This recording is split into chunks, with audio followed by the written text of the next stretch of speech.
గతమెంతో ఘనంగా ఉండేది. నేడు ఆయన రాజకీయ జీవితం శూన్యంగా మారిపోయిందా? జిల్లా రాజకీయాలను 25 సంవత్సరాలకు పైగా ఒంటి చేత్తో నడిపిన ఆ మాజీ మంత్రి పార్టీ కండవ మార్చగానే రాజకీయ అంధకారంలో చిక్కుకున్నారా? పార్టీ కండవ మార్చకముందు జిల్లాలో అందరివాడిలా ఉన్న ఆయన ఇప్పుడు ఒంటరి వాడయ్యాడా? గత రాజకీయ చరిష్మా ఎందుకు తగ్గింది? జిల్లా రాజకీయం సంగతి దేవుడి కెరుక. సొంత నియోజకవర్గంలోనే ఆయన వెంట నడిచేవారే కరువయ్యారా? ఇంతకీ ఎవరా మాజీ మంత్రి? ఏందా కథ? ఇప్పుడు చూద్దాం. ప్రకాశం జిల్లా రాజకీయాల్లో పరిచయం అవసరం లేని పేరు. వైఎస్ కుటుంబం అండదండలతో రాజకీయంగా ఎదిగారు. 25 సంవత్సరాల పాటు గతంలో కాంగ్రెస్ పార్టీ, అనంతరం వైసీపీ పార్టీలో ప్రకాశం జిల్లా రాజకీయాల్లో మకుటం లేని మహారాజుల చక్రం తిప్పారు. ఇప్పటికే అర్థమై ఉంటుంది ఆయన ఎవరనేది. ఆయనే మాజీ మంత్రి, ప్రస్తుత జనసేన నాయకులు బాలినేని శ్రీనివాసులు రెడ్డి అలియాస్ వాసన్న. జిల్లా యువజన కాంగ్రెస్ అధ్యక్షునిగా రాజకీయ ఆరంగేట్రం చేసిన బాలినేని అనంతరం దివంగత వైఎస్ రాజశేఖర రెడ్డి అండదండలతో ఒంగోలు నుండి ఎమ్మెల్యేగా విజయం. అనంతరం వైఎస్ ప్రభుత్వంలో మంత్రిగానూ చేశారు. వైఎస్ మరణానంతరం ఆయన తనయుడు వైఎస్ జగన్ సమక్షంలో వైసీపీ పార్టీలో చేరి ఎమ్మెల్యేగా, మంత్రిగా మొత్తంగా 5 సార్లు ఒంగోలు ఎమ్మెల్యేగా, 2 సార్లు మంత్రిగా చేసిన బాలినేని వైఎస్ కుటుంబ అండదండలతో 25 సంవత్సరాల పాటు ప్రకాశం జిల్లా రాజకీయాలను తన కనుసన్నల్లో నడిపారు. జిల్లా రాజకీయాల్లో బాలినేని చెప్పిందే చెల్లుబాటు. గతంలో కాంగ్రెస్, అనంతరం వైసీపీ పార్టీలో జిల్లా రాజకీయం అంతా బాలినేని చుట్టూనే తిరిగేది. 2019 నుండి 2024 వైసీపీ ప్రభుత్వం అధికారంలో ఉండగా అప్పటి వరకు జిల్లా రాజకీయాలను తన కనుసన్నల్లో నడిపిన బాలినేని రాజకీయాల్లోకి ఎప్పుడైతే తన కుమారుడు వియ్యంకుడు ఎంటర్ అయ్యారో బాలినేని రాజకీయ జీవితం నెమ్మదిగా మసకబారటం మొదలుపెట్టింది. కుమారుడు వియ్యంకుడు చెప్పుడు మాటలతో అడ్డగోలుగా చేసిన వ్యవహారాల వల్ల వైసీపీ అధిష్టానం బాలినేనిని మంత్రి పదవి నుండి తప్పించింది. రాజకీయంగా ప్రాధాన్యము తగ్గించారు.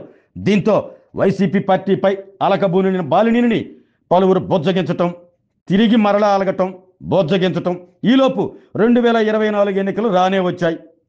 ఒకానొక దశలో బాలినేని పార్టీ మారుతారు అని టాక్ కూడా నడిచింది. కానీ పార్టీ మారే ప్రసక్తే లేదు.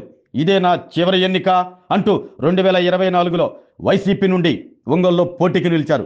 ప్రస్తుత ఒంగోలు శాసనసభ్యులు దామచర్ల జనార్దన్ రావు చేతిలో 34,100 ఓట్ల తేడాతో ఘోరంగా పరాజయం పాలయ్యారు.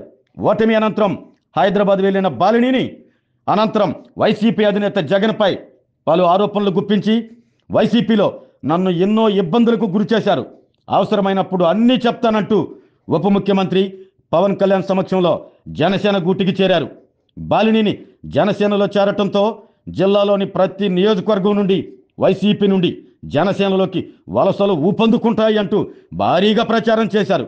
ప్రచారానికి తగ్గట్టు ఎవ్వరు బాలినేని వెంట నడవలేదు. ఒంగోలుకు చెందిన పలువురు కార్పొరేటర్లు మాత్రం వైసీపీని వీడి జనసేన గూటికి చేరారు.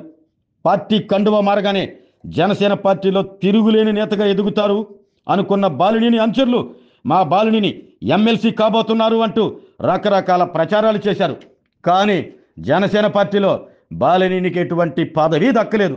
దీంతో ఇప్పటికీ కూటమి ప్రభుత్వం అధికారంలోకి వచ్చి సంవత్సరం గడిచినా బాలినేనికి మాత్రం కూటమి పార్టీలో భాగస్వామ్యమైన జనసేనలో ప్రస్తుతం కార్యకర్తగానే ఉన్నారు తప్ప ఎటువంటి పదవి లేకపోవడంతో ఒకవైపు వైసీపీ నేతలు, మరోవైపు బాలినేని అనుచరులు పార్టీ కండువ మార్చగానే బాలినేని రాజకీయ జీవితం అంధకారంలో చిక్కుకుందని, ఇక రాజకీయ జీవితం ముగిసినట్టేనా అంటూ గుసగుసలాడుకుంటున్నారు.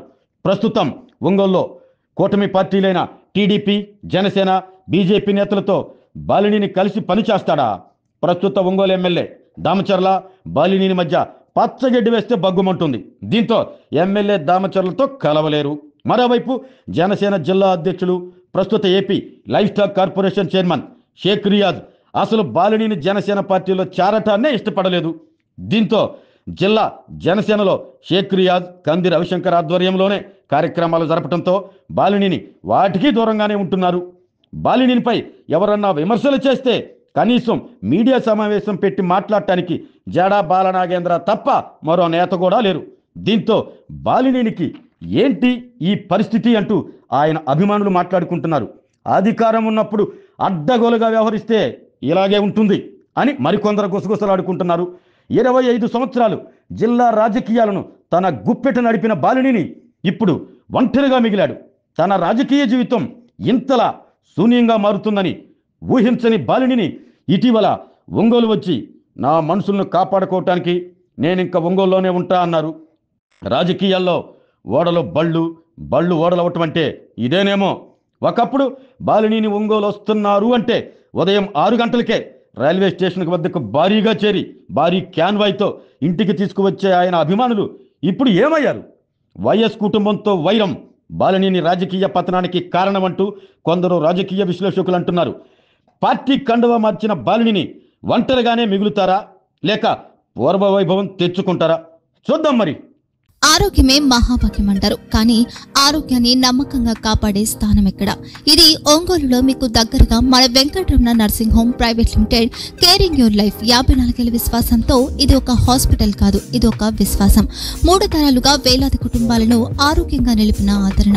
మా నిపుణుల వైద్య బృందం మా దగ్గర అనుభవం కలిగిన బృందంలో అందించే సేవలు neuro surgery, general medicine, diabetes, pulmonologist, general surgery, ophthalmology, urology, orthopaedic, ENT, paediatrics, dental surgery, anaesthesiology, gynaecology, cardiology, emergency మరియు క్రిటికల్ కేర్.